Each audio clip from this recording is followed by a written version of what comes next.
Angular est un framework JavaScript qui permet de créer des Single Page Applications ou SPA.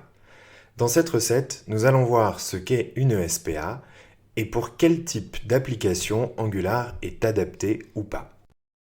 Angular en quelques mots. Angular est un framework JavaScript qui permet de créer des Single Page Applications ou SPA. La toute première version d'Angular, qui s'appelait alors AngularJS, est sortie en 2010.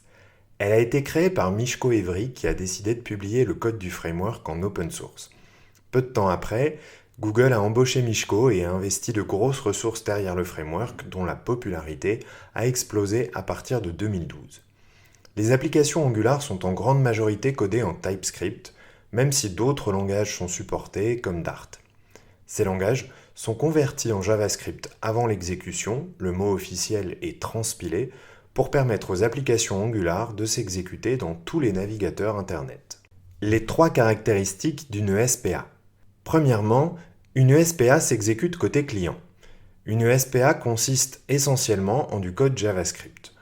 Lorsque l'utilisateur accède à une application SPA pour la première fois, une page HTML coquille et le code JavaScript qui l'accompagne sont renvoyés par le serveur.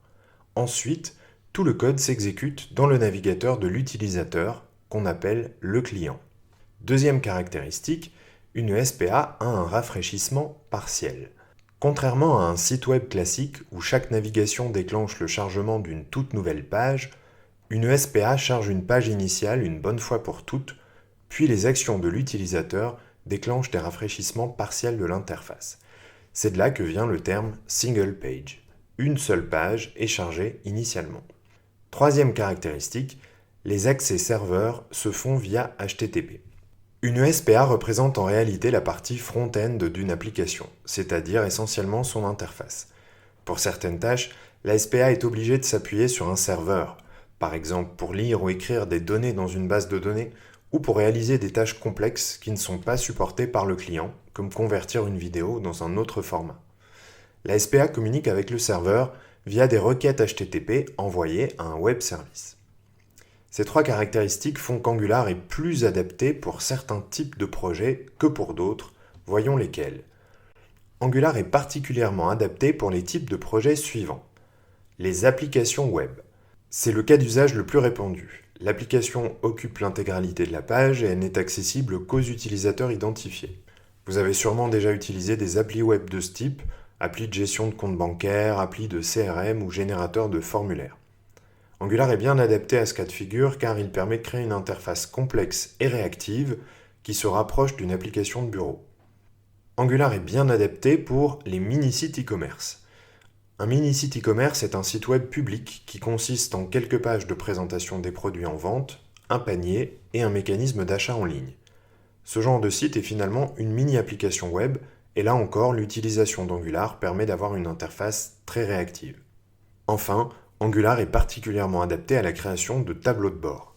Angular peut servir de glue dans les applications de type tableau de bord où il faut agréger des données issues de sources différentes et pouvoir déclencher des actions côté back-end.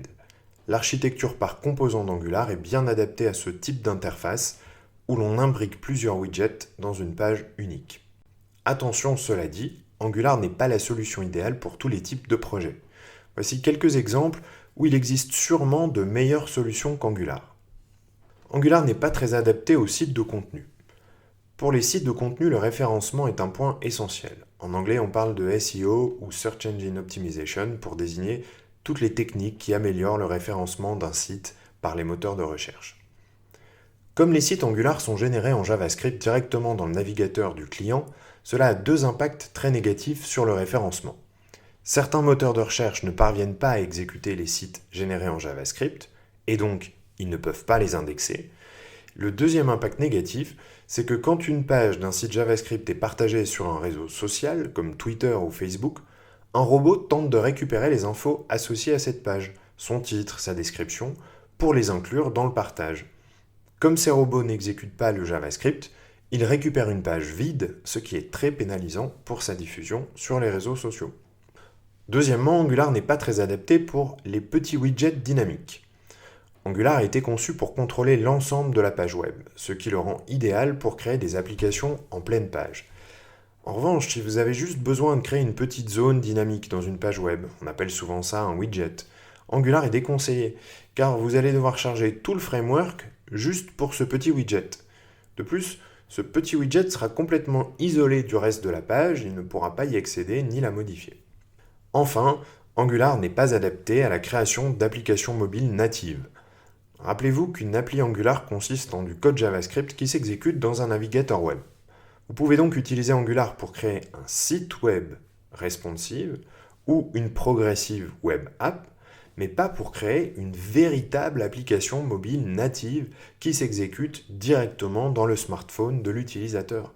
En effet, Angular n'a accès qu'aux API du navigateur web et pas aux API du smartphone comme l'appareil photo.